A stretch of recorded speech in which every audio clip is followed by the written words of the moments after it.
Pasukan Rusia didampingi kendaraan lapis bajanya maju menyerbu benteng tentara Ukraina di Kremensk. Rekamannya beredar di Telegram pada Senin 10 April 2023. Dalam keterangan unggahan disebutkan, inilah rekaman serangan yang didukung kelompok lapis baja Rusia menyerbu benteng angkatan bersenjata Ukraina di arah Kremensk. Drone juga merekam pasukan yang turun dari kendaraan lapis baja dan maju merebut benteng musuh. Puluhan pasukan Rusia dibekali senapan laras panjang, namun tidak dirincikan apakah serangannya kali ini berhasil atau berakhir gagal. Kendati demikian, rekamannya telah menuai berbagai komentar dari warganet. Dan diketahui pula, invasi Rusia ke Ukraina telah berlangsung 412 hari lamanya.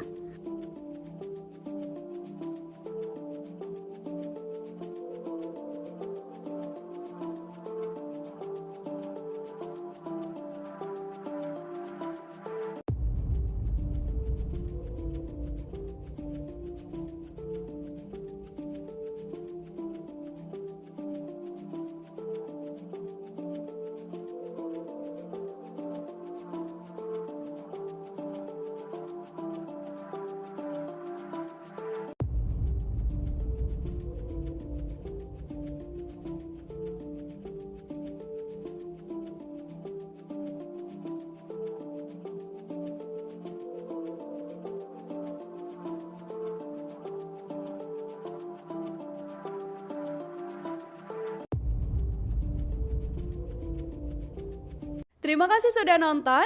Jangan lupa like, subscribe, dan share ya.